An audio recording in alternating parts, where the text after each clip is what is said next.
Bien, profe, ¿y usted? Todo bien, muchas gracias. Buenos días, Jeremy.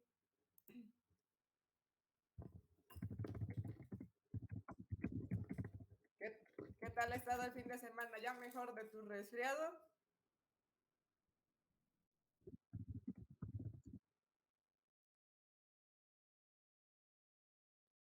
Qué bueno, me alegro. Sí, es que la congestión es lo que, y la tos es lo que más tardan en, pues, en quitarse. Pero bueno, con un poco de descanso y mucho juguito, se va a componer todo. Bueno, vamos a esperar un poquito para ver si nos integramos. Hola, buenos días, Mariana. Buenos días. Bueno, ya sé que a lo mejor el puente afectó un poco, pero bueno, vamos también a aprovechar para trabajar.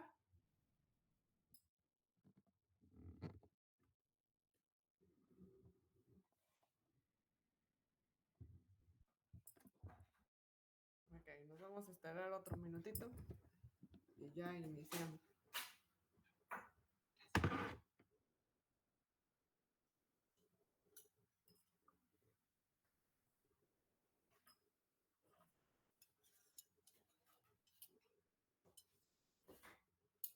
¿Tienen alguna duda de lo que hemos visto hasta ahorita de los romanos?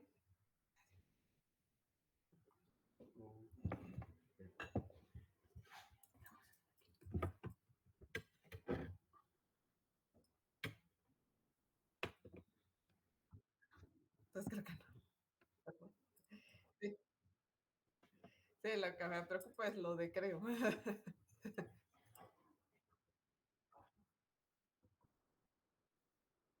Sí, de todos modos voy a intentar subirles la presentación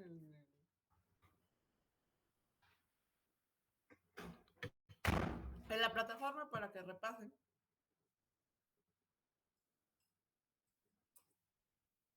Es que tengo algunos problemas que necesito hablar con la maestra porque no me suben las cosas. No me suben los videos de las clases. Por eso no lo he podido subir. Pero bueno. Hola Ángel, buenos días.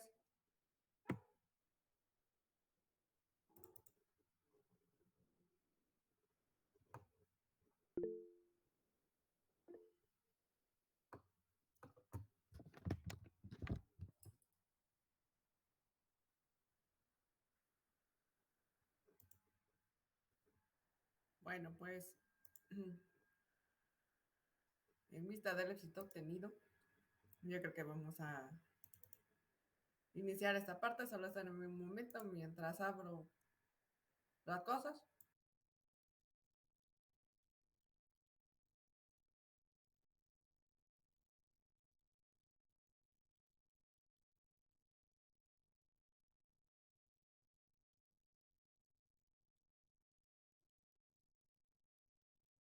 Hola, buenos días, Ana Paula.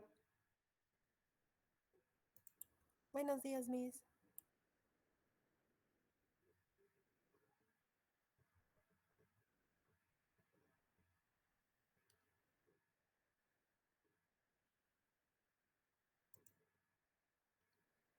Bueno, pues vamos a iniciar.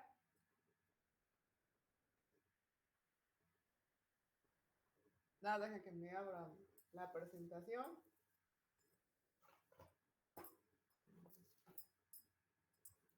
Discúlpame, pero es que ahora sí estoy, como dicen, afuera de mi casa y me cuesta un poco más de trabajo esta parte de la conexión. Pero bueno. Bueno, ya como saben, vamos a iniciar. Estamos con el tema de los romanos. Hoy vamos a ver esta parte de lo que es el arte aplicado en la escultura y en la en la pintura que dentro de los romanos se dio por medio del relieve y también mucho en los mosaicos. Vamos a ver este arte tan plástico que se convierte también en una decoración de interior y en una expresión gráfica dentro de cada una de las construcciones de los romanos. Hola, buenos días, Clara, buenos días, Jesús, gusto en verlos. Qué bueno que pudieron conectarse. Ahorita les voy a compartir mi pantalla. Bueno, voy a intentar primero grabar. Espero que, espero que pueda.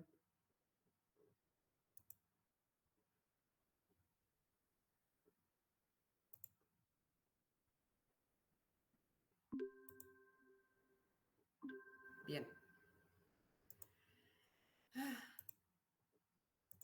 Espero no tener problemas con el internet porque he tenido algunos pequeños problemitas con esto, pero bueno, cualquier cosa, por favor, me dicen.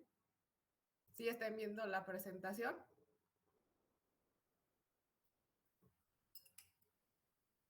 Sí, Miss. Muchas gracias. Ok, entonces tenemos la escultura y el mosaico romano. Esta es parte de la expresividad gráfica que también dan los romanos. El mosaico se vuelve algo así como los carteles de la época, los tapices de la época. Se convierte no solo en un elemento de decoración, sino también de proclamación de poder, al igual que la escultura. Ahora, dentro de los romanos, la escultura siempre tuvo una dicotomía, es decir, estuvo en pelea la parte del realismo y el idealismo propio del clasicismo griego, ¿sí? Es decir, cuando vienen, ya vimos la clase pasada que los romanos invaden a los griegos, pero estos los invaden de manera cultural. Entonces, los escultores romanos se pelean entre estos dos principios y buscan el ideal, pero al mismo tiempo tratan de dar realismo. ¿Por qué? Porque a ellos lo que les interesa es dejar marca de que existió ese personaje en determinada época. Ellos no quieren que se olvide. Entonces, por lo tanto, para poder dar esa marca necesitamos el realismo. Algo que hizo particular a la escultura romana es el hecho de que desarrolla el retrato en un sentido práctico y realista, al igual que hacen los etruscos. ¿Por qué? Porque los etruscos generalmente realizaban un retrato funerario y el culto familiar también se trasladó a la sociedad romana. ¿Qué es lo que sucede? El cliente exige al artista reflejar al modelo, es decir, el cliente dice, no, yo quiero que se parezca a mi papá, no, yo quiero que se parezca a mi tío, no, yo quiero que se parezca al senador fulano, etc. Entonces, ¿por qué? Necesita dejar constancia histórica de su vida, no una obra de belleza universal o idealizada. Está bien para que los nietos, a lo mejor del senador o los demás senadores conozcan que hubo un senador que se llamaba José Tulio y que hizo tal decreto o que ayudó a poner tal ley. Y también para que conozcan, es como tener un retrato o una cuestión gráfica de un familiar y por eso era extremadamente pedido en las clases populares, aunque también dentro de lo que sería el imperio. Por ejemplo, esta es la estatua ecuestre de Marco Aurelio. Marco Aurelio fue uno de los emperadores en donde desarrolló la paz en Roma. Y esta estatua ecuestre marca eh, todas las demás estatuas que vienen incluso en la historia. Si se dan cuenta, por ejemplo, nosotros también tenemos nuestra estatua ecuestre de Ignacio Zaragoza, que está en el Boulevard 5 de Mayo, pegado en la que sería el ángel custodio o la escultura amarilla que ven ahí. Si no son de Puebla, pues les recomiendo que pasen por allí a turistear algún día. Ignacio Zaragoza lo mismo. está montado sobre el caballo, al contrario de Marco Aurelio, que está desarmado y que está dando la idea de conquistador. Ignacio Zaragoza sí va armado, pero esta escultura marca todas las demás esculturas que vienen a lo largo del tiempo. Ahora, la escultura romana tiene cierta influencia de arte idealista y abstracto en los retratos de los augustos. Prima posta y togado se refiere a los emperadores augustos. ¿Por qué? Porque en los círculos cultos y aristocráticos se tenía cierta divinización de los césares, es decir, trataban de que el César representara el ideal romano. Entonces, por lo tanto, en varias temporadas en donde estuvieron los emperadores, no se ponía al César gordo, no se ponía al César cachetón, manco, tuerto, con granos, etcétera, sino que se le ponía como si estuviera idealizado, tratando de copiar un poco a los griegos, pero también más que todo a los egipcios. Sí, es decir, sí se le ponían ciertas características del personaje, pero nada de proporciones, nada de que está chaparro, nada de que está cojito, nada de ese tipo de defectos. Acá tenemos también como ejemplo el retrato de Claudio con el águila de Júpiter y los retratos de los Augustos, que tienen un tono helenístico e idealista. Helenístico, acuérdate que los helenos, la parte helénica es la última parte de los griegos, en donde está Alejandro Magno. ¿Qué es lo que sucede con este idealismo? Como ya hablamos, impera la corrección académica, se evitan los efectos que puedan afear el rostro, es decir, una nariz demasiado grande, labios gruesos, cejas raras o unicejas, que las tengan unidas como Frida Kahlo, por ejemplo. No se ve eso y a pesar de que se idealiza, sí se recogen ciertos rasgos faciales, es decir, a lo mejor la postura de lo que sería el César, el hecho de que a lo mejor fuera alto y delgado, el hecho de que a lo mejor tuviera cierta capacidad expresiva dentro de sus ojos, etcétera. Eso sí se aplicaba, sí se le daba cierta idea de que hubiera un parecido. Como ya explicamos, el gusto realista se mantiene ante todo en las clases populares, es decir, algunas familias, incluso de senadores y eso, lo que les preocupaba era el hecho de que realmente representara de quién está hablando. Vuelve a los retratos de la dinastía de los Flavios en el siglo II después de Cristo. Uno de los grandes ejemplos es el retrato de Trajano y el realismo republicano abandona la arrogancia de la época Julio-Claudia. Hay una expresión más natural y despreocupada. En el retrato femenino, el peinado se convierte en un elemento aparatoso, complicado, de grandes rizos que falsean el perfil de la cabeza. Es decir, las señoras tenían aquí un tocado estilo Pompadour, todas representadas. Aquí tenemos uno de los primeros retratos que representan los romanos y como pueden ver, es de la escuela realista. El señor tiene una nariz alargada, el rostro no es agraciado, tiene orejas grandes, es delgado, pero incluso también las incrustaciones de los ojos buscan darle esa expresión general. ¿Sí? Es decir, los romanos intentan darle una personalidad o una característica a sus esculturas. En cambio, los griegos hacen arquetipos, y es decir, idealizaciones en base a, no representan a una persona en particular. Ahora, en los antoninos tenemos retratos de puro barroquismo. ¿Barroquismo por qué? Porque les gustan las curvas. Hay barbas, ¿sí? Al contrario de lo que vamos a ver, por ejemplo, también Marco Aurelio tiene barba. Normalmente los romanos, en ciertos periodos de la historia, se distinguían de los bárbaros porque no tenían barba. Entonces, si eras romano, tenías que ir bien rasurado. Entonces, finalmente, aquí en los antoninos se marca una diferencia. Ya tenemos barba, cabellera, tenemos pupilas, iris incisivos, normalmente viendo como si fueran malvados. Interés por efectos de claroscuro, es decir, a la hora de que yo realizo la escultura, me fijo que por medio de mi técnica haya claroscuros en el rostro, del hecho de que esté frunciendo el ceño, de que a lo mejor esté generando movimientos que me generen sombra. Adriano generaliza el uso de la barba y bueno, tenemos como ejemplos el que ya vimos, el retrato de cuestión de Marco Aurelio, y este es el busto de Caracalla, que muestra la crueldad y locura del personaje. Este es Adriano. Este es Adriano. Este es el emperador Adriano y este es Caracalla. Varios de los romanos tuvieron personajes controvertidos que estaban en el poder, que finalmente demuestran que muchas veces la locura puede llegar a todos los lugares y algunos son muy crueles.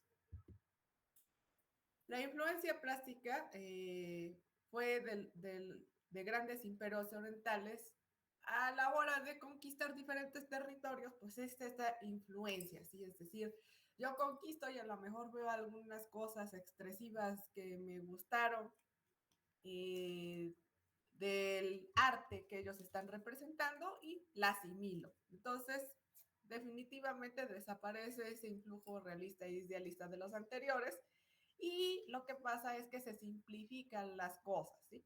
Los personajes vuelven como al inicio, ¿se acuerdan de los famosos Courus? Vuelven al inicio con un poco más de detalle y estética, pero se vuelven rígidos, eráticos, antinaturalistas y esquemáticos. ¿Por qué? Porque la preocupación por la perfección formal deja paso al expresionismo, es decir, a expresar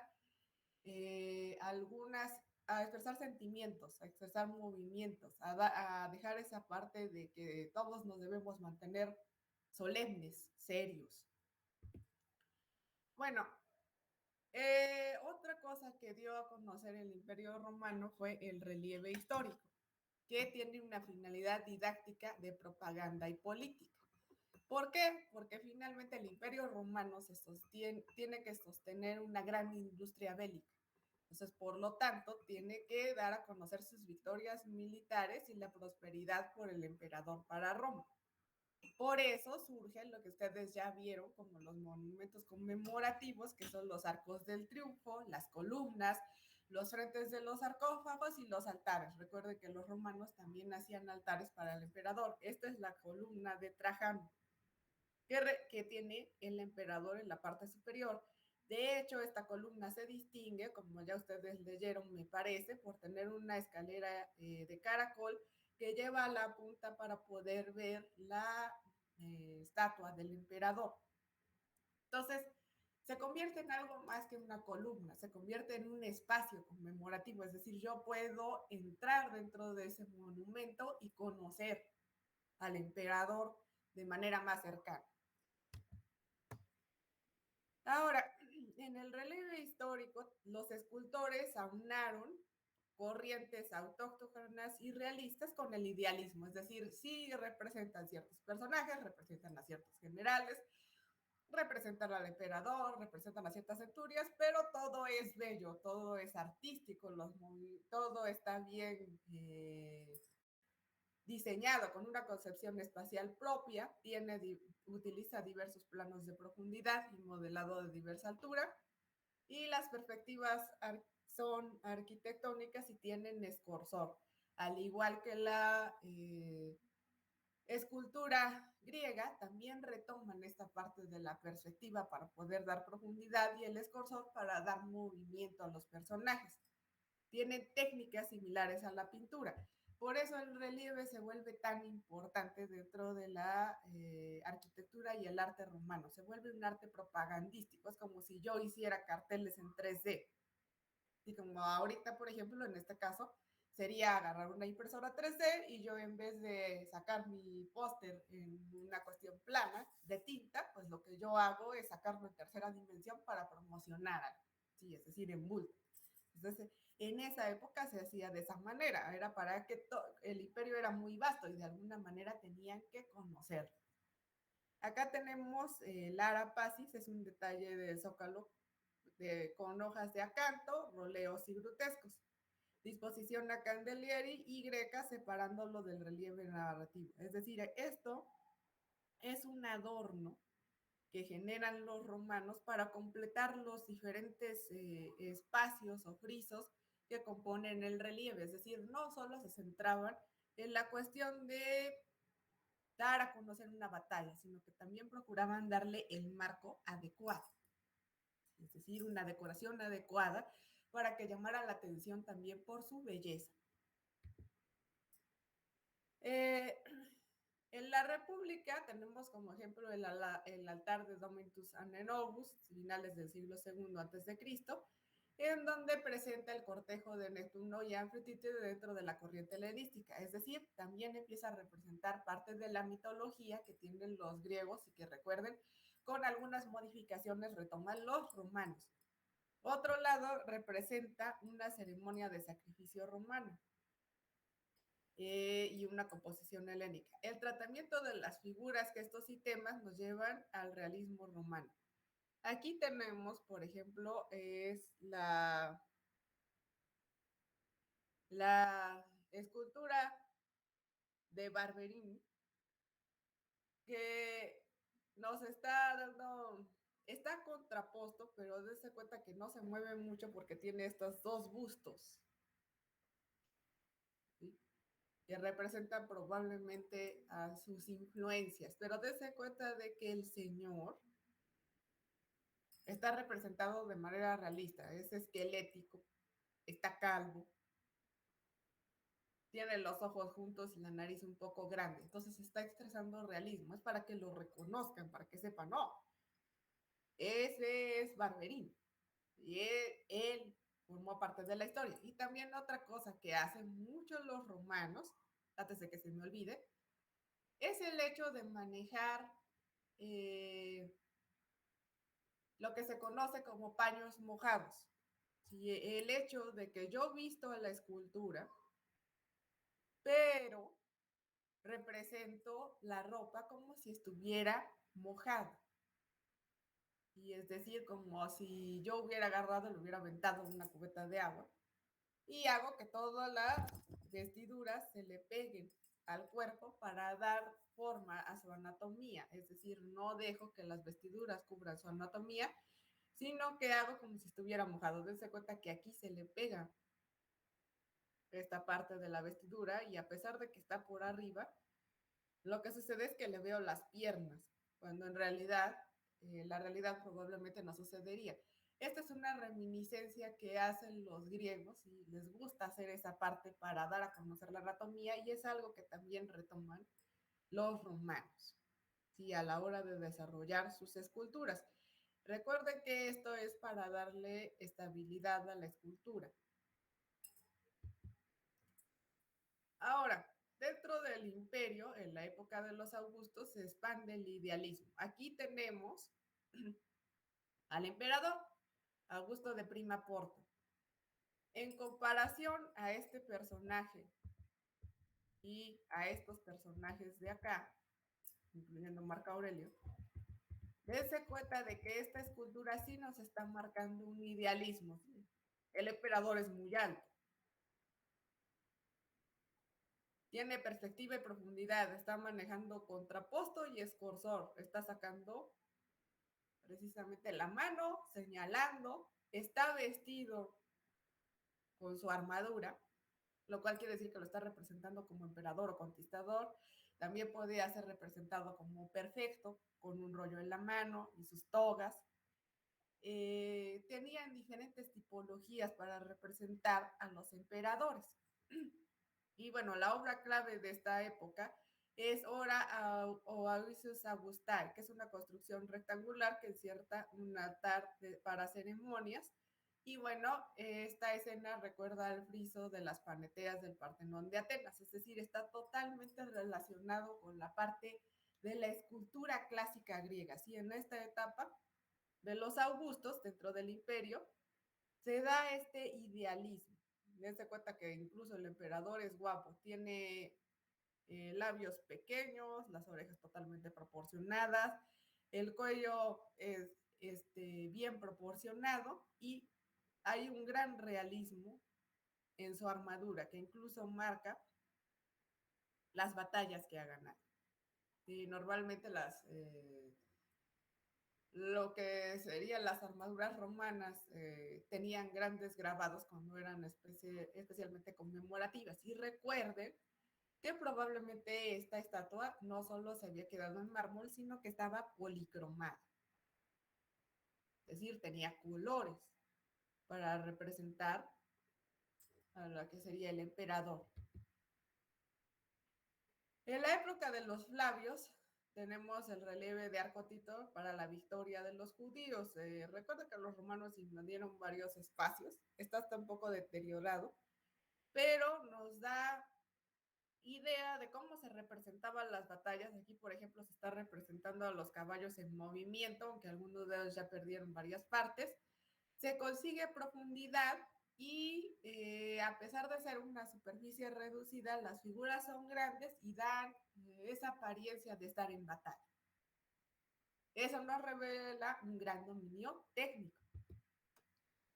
En los antoninos el lenguaje es nuevo. En la época de los antoninos es realista, narrativo y desprovisto de las influencias helenísticas. Si no les interesa seguir exactamente la escuela ideal griega, y bueno, esta es de la que ya hablamos. Es la columna trajana, que tiene un relieve continuo helicoidal, es decir, va de esta manera como si fuera escalera de caracol, que habla de la campaña militar del emperador contra los dacios. Es un relieve plano, casi no tiene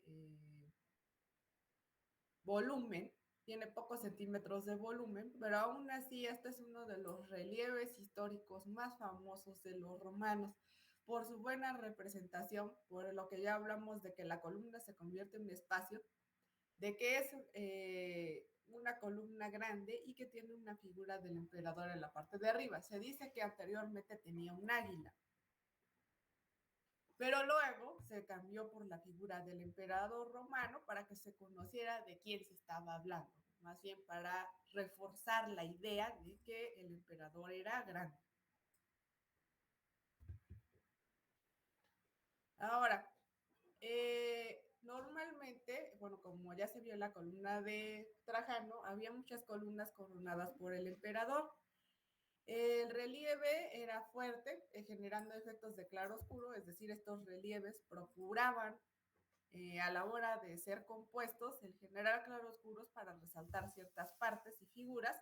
Las escenas son violentas y se humilla a los enemigos, como casi todas las culturas, incluyendo a los mayas. No son condescendientes o no muestran misericordia para sus enemigos. Aparece el elemento maravilloso y la intervención de los dioses. Muchas veces ponen como a Zeus o eh, a Neptuno o a alguno de los dioses interviniendo para ayudar al emperador a tener una victoria. ¿Sí? Ay. En el siglo I, en lo que sería el imperio, la costumbre de incinerar a los muertos fue reemplazada, por iluminación. Por lo tanto, se vuelve a lo que sería la tradición etrusca de generar sarcófagos. Al principio solo venía un medallón con la efigie del difunto, como esos medallones que a veces se ven con la cara del difunto, pero luego, en la época del emperador Adriano, se vuelve a los relieves históricos, narrativos, cacerías o motivos mitológicos. Las escenas eran separadas por columnas para que se supiera en dónde acababa la escena o que estaban hablando de otra escena separada. Por ejemplo, está el sarcófago de Orestes. Aquí tienen un ejemplo de la escultura de esa época, es Pompeyo el Grande. Como pueden darse cuenta, es cariancho. Las orejas las tiene pegadas a la cara y está un poco gracioso ese corte de pelo que se hizo, incluyendo que no tiene mucho cuello. Entonces aquí estamos hablando de una escuela totalmente realista que retoma más a los etruscos en la cuestión de representación, pero que retoma a la escuela griega a la hora de realizar la escultura. Incluso la expresión del señor es bondadosa, y tiene una expresión bondadosa, una expresión desenfadada. Y eso es lo que intentan los romanos. En varias de sus épocas, aunque van del idealismo y luego regresan al realismo, etcétera, siempre procuran darle cierta esencia al personaje. En el siglo III, que es cuando ya empieza a desarrollarse también el cristianismo y que luego da paso al arte paleocristiano, decae el relieve. Hay una transformación análoga de la escultura. Las obras se dan con rigidez y hay una acusada isocefalia. Hay personajes de base del obelisco de Teodosio I en Constantinopla y el imperio alcanza el relieve sobre camafeos en marfil. Estas composiciones, por ejemplo, aquí tenemos el pedestal de Teodosio, tenemos cierta desproporción dentro de los cuerpos, unas expresiones un poco más burdas. Bueno, aquí ya está totalmente deteriorado el pedestal por el paso del tiempo. Es un poco más, una representación un poco más tosca, pero finalmente también nos da a entender el periodo de crisis en esa época y el hecho de que varias de las obras pues ya estaban representando cierta decadencia en el imperio. Bueno, ¿hasta aquí alguna duda?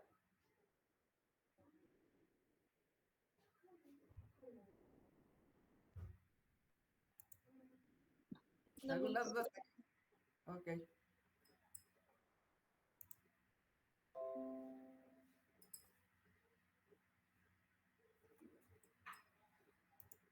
Bien, vamos a continuar.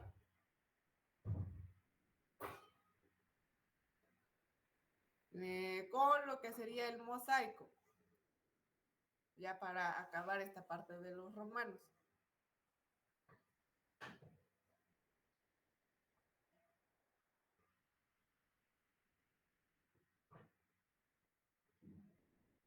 Dame un segundo.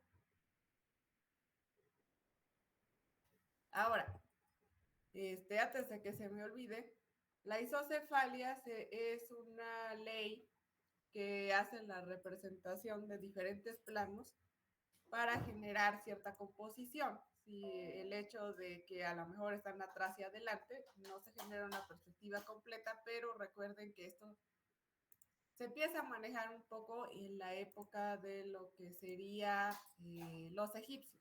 Ahora, el mosaico romano es la pintura hecha en piedra. Es un arte que vive en la pintura en cuanto a temas se refiere, pero los asuntos del mosaico tienen identidad propia. Son los mismos que pueden encontrarse en la pintura, como ustedes ya vieron que dentro de las diferentes construcciones romanas, principalmente en las casas, se daba a lo mejor la imitación de algunas decoraciones de vegetación o bien columnas o luego cuestiones más complicadas, incluso como unas construcciones completas. Los asuntos de un mosaico tienen una perspectiva falsa y forzada y su inspiración está en dibujos de los tapices tejidos y en la obra pictórica. Es decir, no hay una perspectiva real. De nuevo se da la generación de planos de arriba y abajo porque es un poco más complicado y se aplica en muros y en pisos. Acá tenemos un ejemplo de los estucos con decoración geométrica y vegetal de las bóvedas de una domus aurea, es decir, de un palacio de alguno de los emperadores. Dense cuenta de que está en relieve, pero al mismo tiempo está pintado. Se generan dos tipos de técnicas diferentes para dar paso a esta cuestión decorativa interior. A los romanos les agrada mucho el espacio interior y de hecho empiezan a desarrollar este tipo de decoraciones geométricas con ciertas combinaciones de roleos, por ejemplo, y de medias lunas. Se genera una cuestión artístico-industrial de lo que hacen los romanos una especialidad. En general, no hay casa o villa romana, terma, cuestiones públicas en donde no existan este tipo de mosaicos. Claro que la mayoría no se preservaron. Los mejores ejemplos están en Pompeya, debido a la em, explosión que tuvo el volcán. Y entonces, por lo tanto, se preservaron varios de estos mosaicos que son un trabajo muy delicado. Están hechos con pequeñas piezas que se llaman teselas y normalmente se les llama, recuerden que los romanos tenían nombre latino para todo, opus teselatum. Las teselas son de formas más o menos cúbicas, están hechas de rocas calcáreas, material vidrio o cerámica. Eran muy cuidadas a la hora de desarrollarlas y también por su color. Se disponían como si fueran un rompecabezas o puzzle, distribuyendo el color y la forma y aglomerándolas con una masa de cemento. Es decir, lo que se hacía era, como vamos a ver, hacer un trazo general del dibujo y se ponían las teselas para saber cómo iba a ir esta parte del diseño y la figuración. Como pueden darse cuenta, había algunos diseños que a pesar de ser geométricos eran muy elaborados. Se volvió tan importante el mosaico romano que el emperador Diocleciano estableció los precios que se podían cobrar de acuerdo a la clasificación previa de las obras, es decir, qué se estaba representando, qué temática era, qué materiales se utilizaban. ¿Qué sucede? Constantino en el 330 después de Cristo se genera el Imperio Romano de Oriente y se favorece el éxodo de estos trabajadores de mosaicos o mosaicistas. Por lo tanto, toda la arquitectura bizantina está muy influenciada por esta parte del mosaico romano. Se convierte en parte del arte cristiano. Bizancio se une con la tradición no ambiental y también, aparte de utilizar el mosaico, también se empieza a utilizar el oro. Entonces, aparte de generar esta cuestión de cerámicas o de vidrios, también se pone oro para resaltar esta parte artística. Eh, Al principio solo se decoraban techos, paredes y pocas veces suelo, porque los romanos pensaban que no iban a resistir el paso común o cotidiano. Entonces, por lo tanto, es luego cuando ya se empieza a desarrollar en pavimentos y pasa a ser lo que es como si fuera una alfombra persa. Es decir, se vuelve parte de la decoración de la casa, se vuelve parte de la cuestión artística. Es como entrar al vestíbulo y por eso se ve ese tipo de mosaicos para dar entrada a lo que sería tu casa, una cuestión estética. Tenemos diferentes tipos de mosaicos. Uno de ellos es el opus sectile. Los dibujos estaban hechos por piedras grandes, se recojan plajas de mármol para componer figuras geométricas. El trabajo es muy parecido a la taracia, los mejores ejemplos son en el Panatino de Roma y proceden del Palacio de Fabio. Es decir, se hacen piezas un poco más grandes, no tanto pequeñas como las teselas, para hacer esta formación geométrica que va determinando el artista. También se tiene el opus verniculatum, que es de origen egipcio. Los egipcios también manejaban esta parte del mosaico, aunque de manera más limitada. Recuerden que los egipcios siempre simbolizaban a los dioses que en ese momento el faraón daba a conocer. Esto se utilizaba para dar curvas, ¿sí? Es más fácil dar curvas con piezas pequeñitas y tener mayor precisión.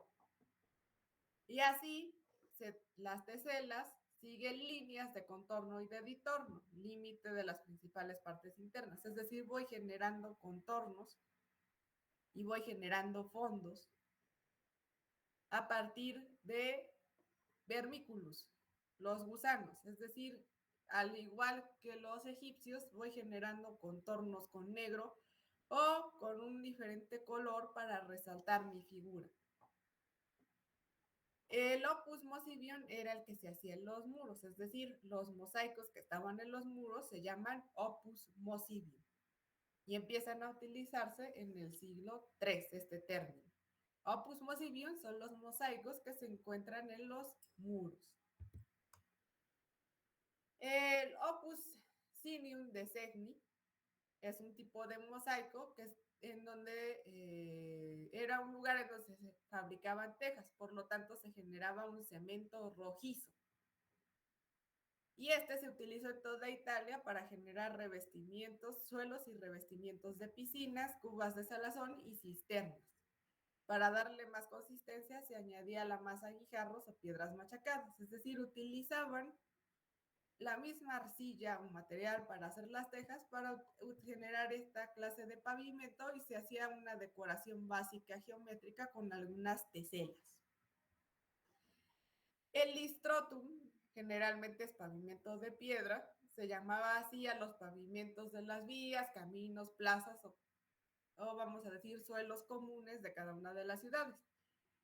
Los materiales consistían en piedras naturales de formación volcánica y algunas veces mármoles. Los bloques para construcción eran poligonales, es decir, los pavimentos se llamaban listrotum y normalmente estaban hechos de piedras grandes y de mayor resistencia, como son las volcánicas y los mármoles. Les gustaba mucho lo que sería el trazado poligonal, es decir, normalmente el trazado de todas las calles, vialidades o cuestiones públicas era más bien formal, es decir, tenía más regularidad a la hora de realizar las diferentes formaciones geométricas. Entonces recuerden, opus mosivium se llaman los mosaicos que están en los muros y el pavimento se llama listrotum, que es literalmente pavimento de piedra. Y el opus sinium de Segni es aquel producto coloreado de cemento rojizo que sirve para realizar pavimentos que está unido con algunas cuestiones de guijarros, piedras machacadas o teselas. ¿Qué se hacía para fabricar esta clase de mosaicos? Se tenía un taller especial y diseñar un cuadro tenía el nombre de emblema, palabra esdrújula tomada del griego que viene a significar algo que se incrusta en. Después de diseñar el cuadro, se hace una división de acuerdo al colorido, se saca una plantilla de papiro o tela en cada una de las parcelas divididas y sobre dicha plantilla se va colocando las teselas invertidas, es decir, al contrario de cómo iban a ir, para poder generar el modelo escogido. Luego, la cara buena tenía que ser pegada a la plantilla. Cuando este trabajo estaba terminado, se transportaba al sitio en donde se iba a hacer la obra, es decir, todo el trazo geométrico y la combinación de colores se hacía sobre un papiro en el taller y ya luego se trasladaba a la obra para pegarlo ahí. ¿Sí? Pero primero se diseñaba con anterioridad, se generaba un bosquejo, se escogían las piezas, se acomodaban las piezas y se llevaba hacia donde se tenía que colocar.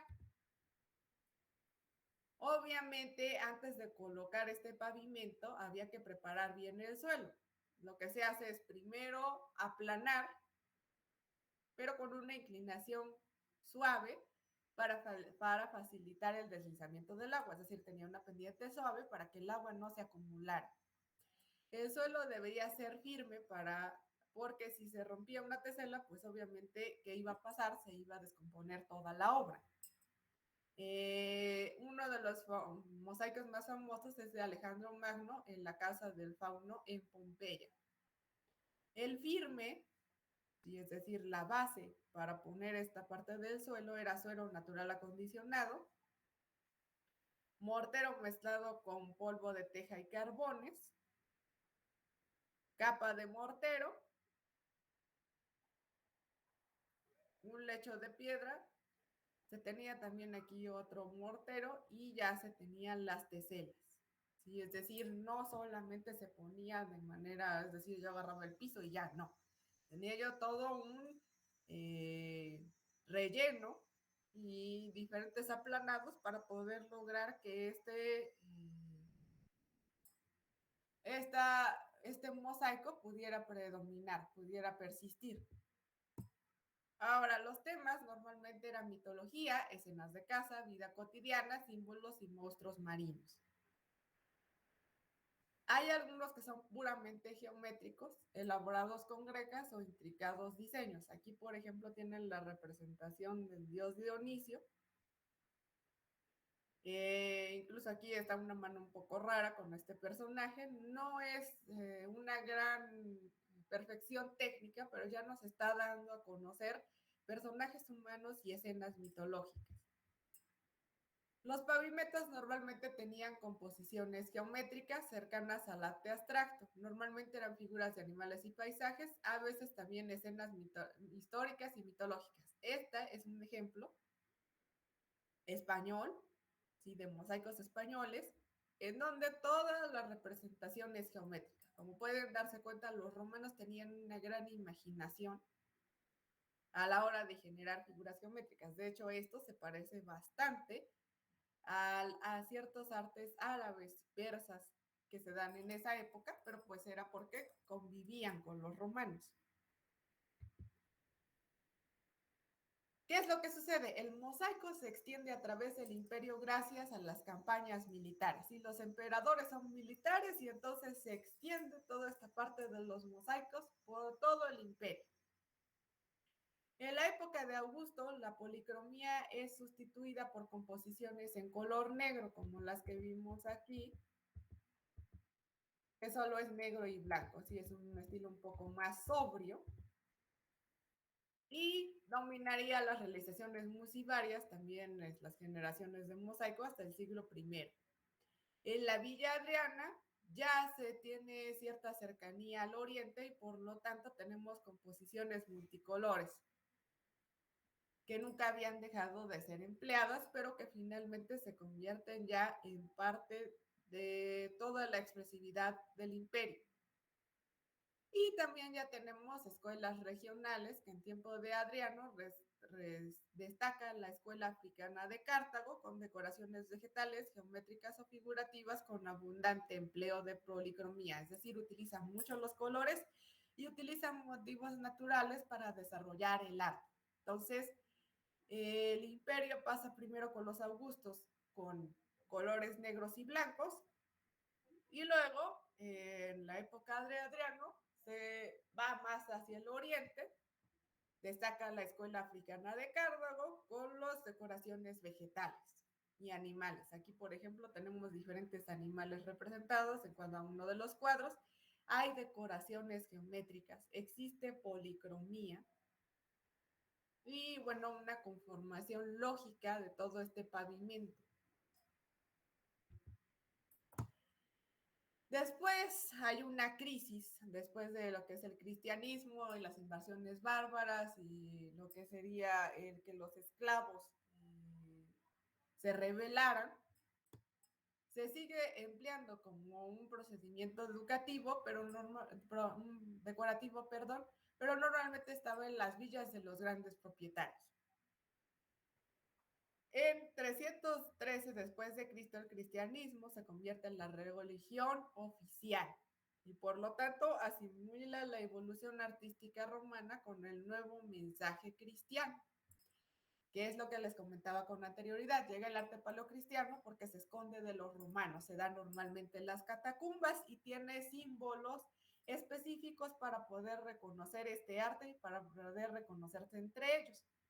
Pero luego se vuelve una religión oficial, y debido a que la gran mayoría del imperio sufre revueltas debido a esto, y por lo tanto se convierte el cristianismo en parte también de lo que sería la propaganda del imperio.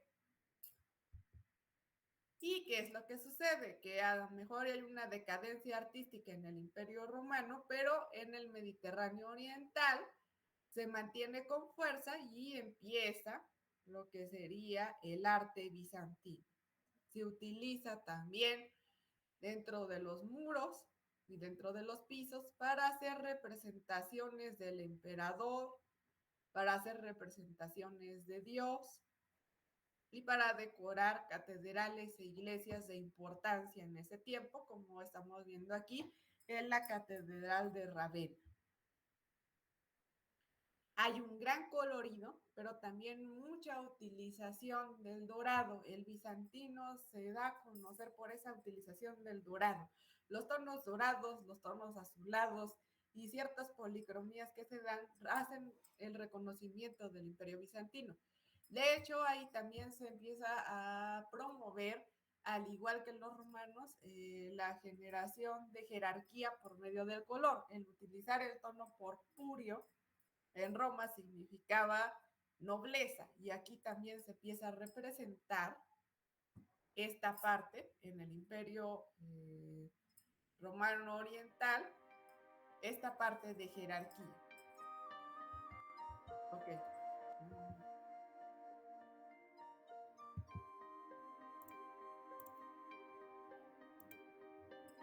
Bien.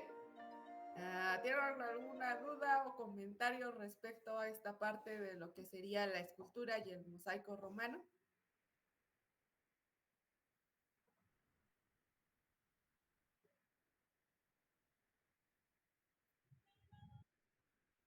Ok. No, Miss. Bien, recuerden que dentro de su presentación vieron una parte de eso y principalmente de los 3 periodos de la pintura que marca Vitruvio dentro de los romanos. Sin embargo, el mosaico se vuelve tan popular que, vamos a decir, sustituye un poco a la pintura o la complementa. Entonces, los mosaicos se vuelven parte importante del Imperio Romano, pero más adelante, como ya vimos, del Imperio Bizantino. Es una representación gráfica poderosa. De hecho, todavía se sigue utilizando. Hay varias piscinas y varios baños que siguen utilizando este tipo de representación. Incluso hay mosaicos que se venden en las tiendas con este tipo de características. Ahora, quisiera saber si vieron el material que les puse de la escultura griega.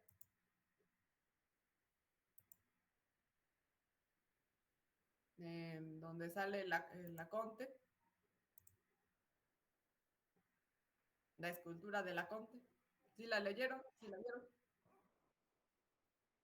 Ajá, sí, es la revista.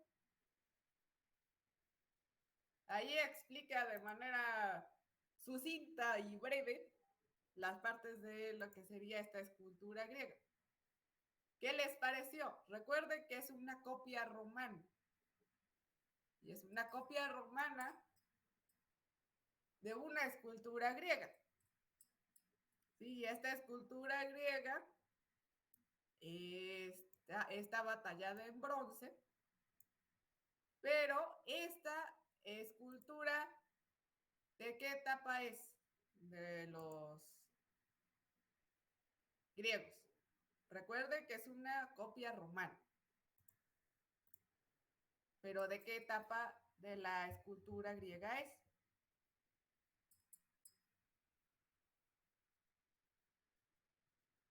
Sí, exactamente.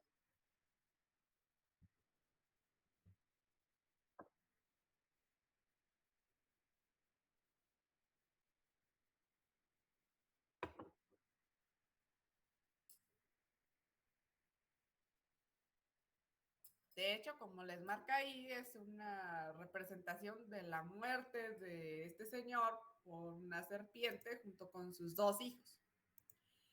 Ahí está expresando dramatismo. ¿Sí? ¿Qué pasa? Las figuras están contorsionadas, los rostros reflejan dolor. No hay una postura perfecta, sino más bien de manera que se distorsionan varias partes de la anatomía. A eso se refiere con dramatismo.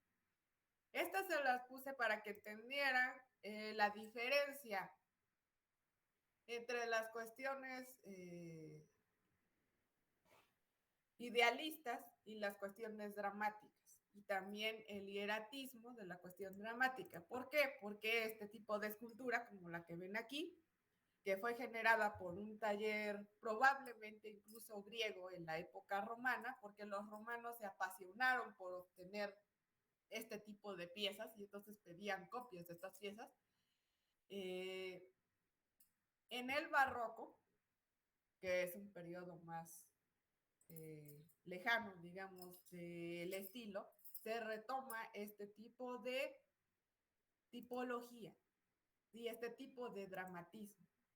Se retoma esta cuestión clásica, retomando este tipo de representación. Por eso también cuando habla del emperador Adriano, del busto de Marco Aurelio, también está hablando de que este tipo de estética es la que retoma el barroco, las curvas, el hecho de generar ciertas expresiones dramáticas, es lo que retoma el barroco. Entonces, por eso también a lo mejor les parece un poco tedioso, pero esta parte de los griegos y los romanos es necesario que la vean bien y con extensión, porque los griegos y los romanos son los que marcan el paso un poquito después de la época del medievo, porque el cristianismo rechaza un poco las ideas clásicas, aunque sí se retoma en algunos aspectos, pero todo lo que tiene que ver con el renacimiento, el barroco, el renacimiento, el neoclásico, etcétera, retoma este tipo de ideas, ¿sí? Entonces, siempre van a estar retomando la parte clásica, los griegos y los romanos. Entonces es necesario que esto de los griegos y los romanos quede bien claro. Ok, ¿alguien tiene alguna duda al respecto? No, profe. Ok, No, profe. bien. Entonces nos estaremos viendo, por favor, el viernes. Espero que pasen ustedes buena semana, disfruten mañana su día libre. Solo les voy a subir una pequeña lectura, no va a ser muy grande, prometo que no más de 2 hojas y va a ser liviana, del paleocristiano. Por favor, entonces en cuanto tenga internet hoy, primero Dios, se la subo, porque me está costando un poco de trabajo el internet, pero bueno, se la subo a más tardar mañana para que la puedan checar y hablemos de eso el viernes, ¿ok? Sí, profe. Entonces, cuídense mucho, que tengan excelente día, pórtense bien y nos estamos, primero Dios, viendo el viernes. Gracias, Miss. Gracias, Miss. Sí, sale, se cuidan, que tengan un buen día, Gracias, Miss. nos vemos, adiós.